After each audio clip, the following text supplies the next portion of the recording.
जवाब नहीं दूंगा, भाटी का जवाब नहीं दूंगा, क्योंकि मैं इसे लायक ही नहीं समझता। तू इस लायक नहीं है, सार्वजनिक रूप तू से किस लायक जाति धर्म को देता हो। मुझे बता दीजिए कुछ चीजें, अगर हाइपोथेटिकल बात ही कर रहे हैं तो कल को अगर मोदी जी कहेंगे सारे चंदाचोर पार्टी के नेताओं को जेल डालेंगे, आप उस पर सहमत होंगे कि नहीं? आपका समर्थन होगा कि नहीं, बताइए। मोदी जी जो नॉन बायोलॉजिकल हैं, जो विश्व गुरु हैं, जो महामानव हैं, जो विशेष योग्यता प्राप्त हैं, वो जनगणना नहीं करा पाए 10 साल में।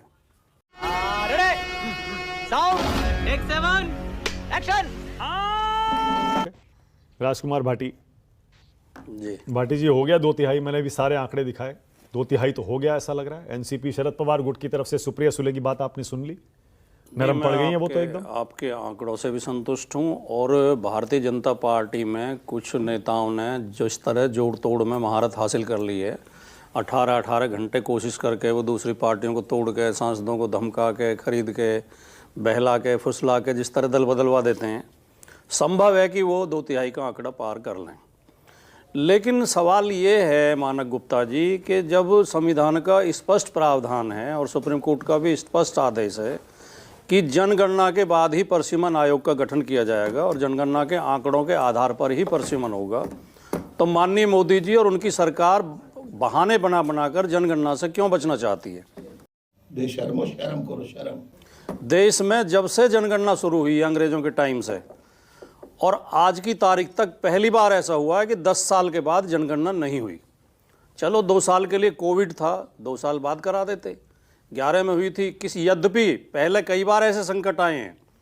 भारत पाकिस्तान युद्ध भी हुआ बांग्लादेश को लेकर, बांग्लादेश का जब अलग राज्य देश बना तब भी जनगणना हुई थी, और बीच बीच में इस तरह के महामारियां आती रही हैं, कभी जनगणना रुकी नहीं, समय पर हुई। ठीक है। मोदी जी जो नॉन बायोलॉजिकल हैं, जो विश्व गुरु हैं, जो महामानव हैं, जो विशेष योग्यता प्राप्त हैं, वो जनगणना नहीं करा पाए 10 साल में।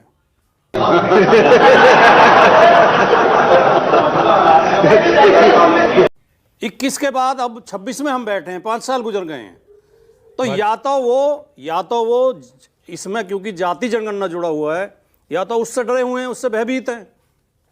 जाति जनगणना के आंकड़े भारतीय जनता पार्टी की राजनीति के विपरीत पड़ेंगे। भाटी जी मेरी बात तो हो जाए, लेकिन मैंने आपसे पूछा कुछ और था। नहीं, मैंने आपने चले यही गए पूछा कहीं और, परिसीमन पे है, सेंसस पे मैंने ये पूछा था, 2/3 हो गया। 2/3 आप कह रहे हैं बहुमत मैं किस संतुष्ट लिए? हूं। आपने कहा मैं संतुष्ट हूं। ऐसा लग रहा है भाटी जी आपने हार मान ली है। नहीं, आपने मान लिया कि संसद में, लोकसभा में 2/3 हो गया। 2/3 हो गया मान लीजिए। लेकिन एक बात सुनिए, 2/3 पाके करेंगे क्या? अगर व्यक्ति के चरित्र की असली पहचान करनी हो तो उस परिस्थिति में करिए जब वो बहुत ताकतवर हो, बहुत शक्तिशाली हो। वो दिनकर जी की कविता आपने जरूर सुनी होगी, क्षमा सो होती उस भुजंग को जिसके पास गरल हो, और उसको क्या जो दंतहीन विषहीन विनीत सरल हो। जब आपके पास दांत नहीं थे तो आप किसी को घायल नहीं कर सकते थे।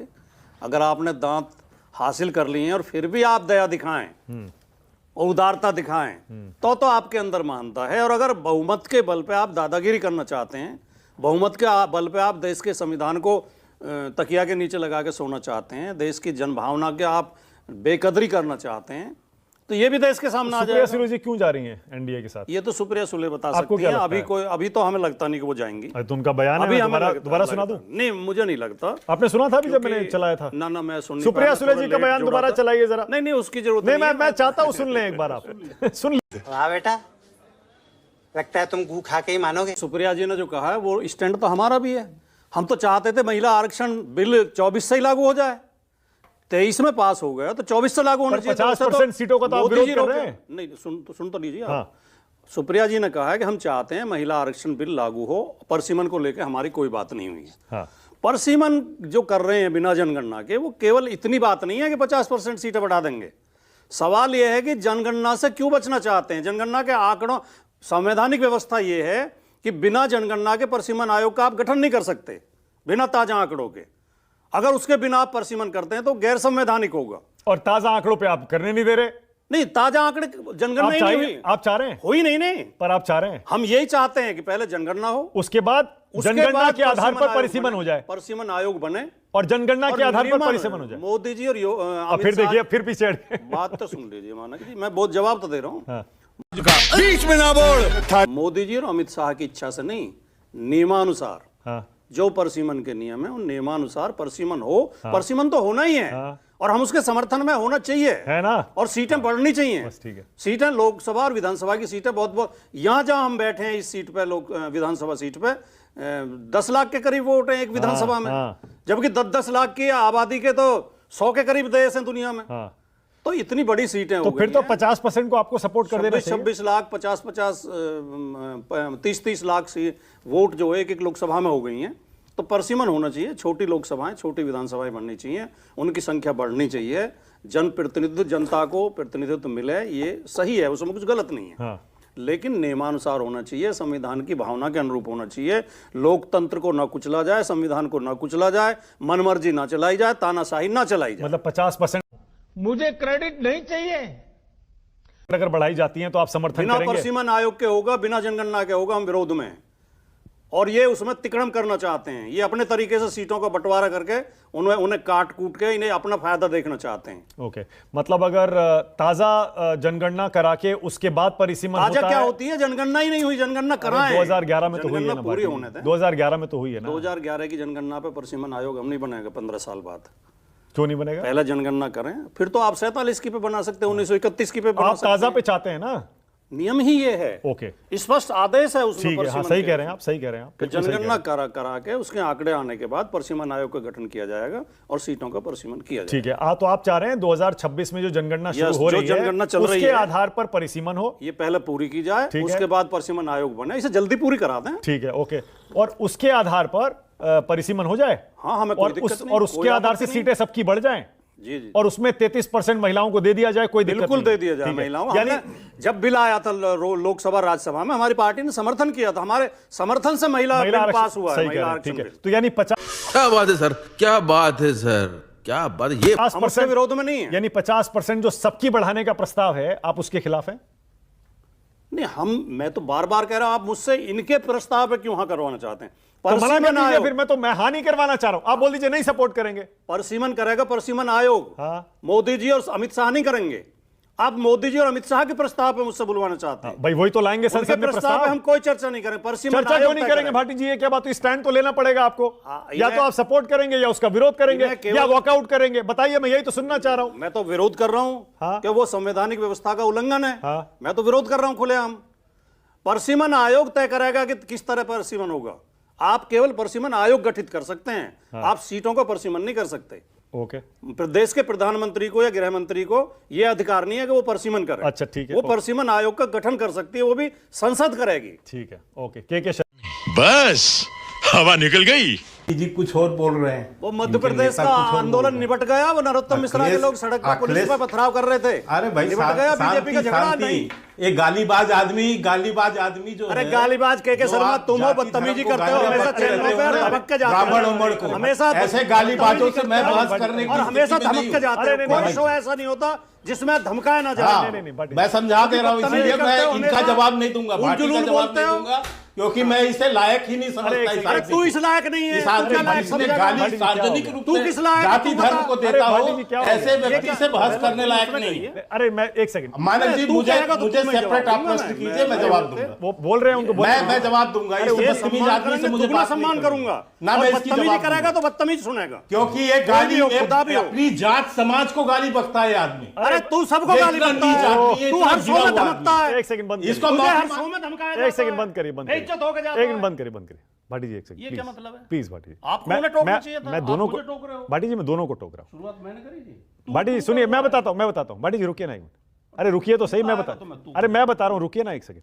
आपसे मेरी बात हुई, मैं शांत रहूंगा। आप शांत रहिए, मेरी बात तो सुनिए। मैं क्या इस कह रहा जगह बदतमीजी हूँ? अरे आप सुन तो लीजिए भाटी जी, मैं कह रहा आपकी हूँ, बात सुन ली। अब सुन तो लीजिए मैं क्या कह रहा हूँ। सुन मेरी ली भी, सर, मैंने। अरे सर मुझे भी सुन लीजिए। मैं कह रहा हूँ, मैंने आपसे इतनी देर बात की, के शर्मा चुप बैठे हुए थे, सुन रहे थे। अब मैं उनसे बात कर रहा हूं, वो कह रहे हैं उनको बोलने दें। आपने बीच में बोलना शुरू किया, उन्होंने कहा, उसके बाद बात बिगड़ गई। एक एक अपनी अपनी बारी में बोलेंगे, बात ठीक रहेगी। के शर्मा आप दलाल दलाल दलाल। आशुतोष, ये सुप्रिया सुले नरम पड़ गई हैं, भाटी जी कह रहे हैं विचार करेंगे, उसके बाद तय करेंगे। कांग्रेस पार्टी इस डिबेट में शामिल नहीं है। आशुतोष, आप कैसे देख रहे हैं डिलिमिटेशन प्लस महिला आरक्षण और 2/3? आशुतोष, आपने वो बिल देखा है? नहीं, अभी कहां आया? तो फिर क्या बातचीत, क्या किस पे हो सकती है? संभावनाओं में हो सकती है अभी तो खाली। नहीं, देखिए ये संसदीय व्यवस्था है। ये कोई ऐसी व्यवस्था नहीं है कि कुछ भी आप अल्लाह टप्पू कर दे और फिर पूछे कि आपकी राय क्या है इस पे। आप मुझसे पूछेंगे डिलिमिटेशन पे आपकी राय क्या, मैं कहा बिल्कुल सही है। आप पूछेंगे महिला आरक्षण बिल पे आपकी राय, मैं कहा बिल्कुल सही है। आप पूछेंगे आरक्षण पे आपकी राय, बिल्कुल सही है। लेकिन जो संसदीय व्यवस्था के अंदर जो डिबेट और डिस्कशन होता है वो उसके फाइनल पॉइंट्स पे होता है, और जिसे कहते हैं ना detail devil lies in detail. आपने एक कॉमा इधर से उधर लगा दिया, आपने एक शब्द इधर से उधर कर दिया, उस पूरे बिल का सारा अर्थ का अनर्थ हो सकता है। बात तो सही है। और उसका पूरा का पूरा मकसद बदल सकता है। सवाल इस बात को लेकर यह है कि अगर मोदी सरकार डिलिमिटेशन बिल और आरक्षण बिल, महिला आरक्षण बिल को लेकर अगर संवेदनशील है, गंभीर है, वो चाहती है कि इसमें एक राष्ट्रीय बहस हो, विपक्ष इस पर उनका साथ दे, तो संसद सत्र शुरू होने के पहले वो सत्ता पक्ष की तरफ से विपक्ष को वो बिल सप्लाई होना चाहिए। डिस्ट्रीब्यूट करिए, देश में उस पर चर्चा हो, तब तो फाइनल पॉइंट पे चर्चा होगी। प्रियंका कक्कड़, प्रियंका आप भी बता दीजिए भाई, क्लैरिटी है या कंफ्यूजन है? सपोर्ट करना है या विरोध करना है इसको, ये बिल आने वाला है तो?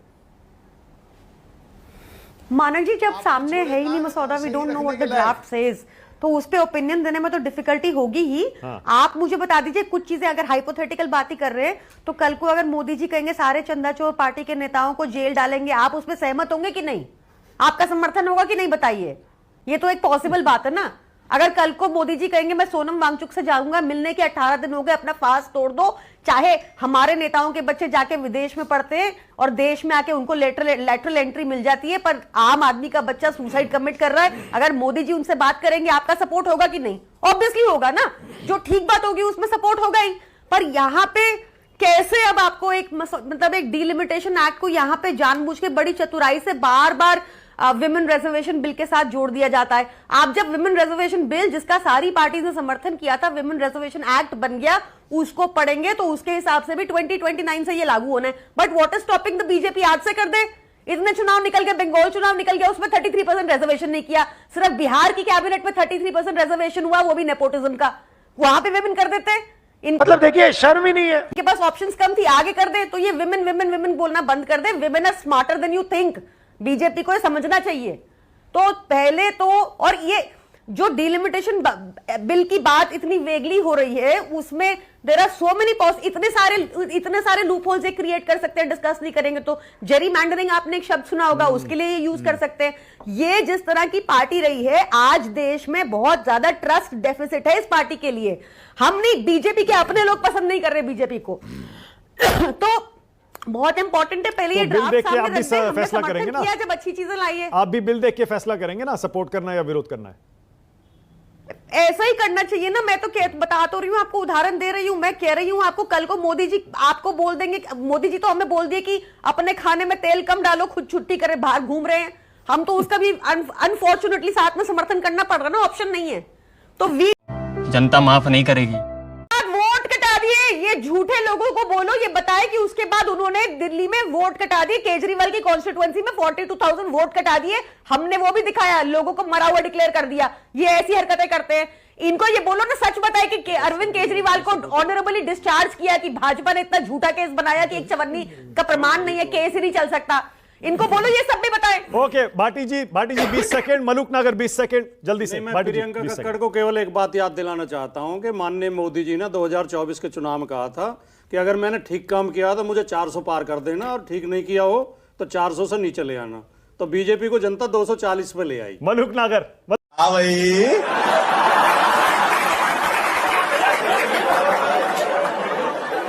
कैसी लगी? आगे स्वाद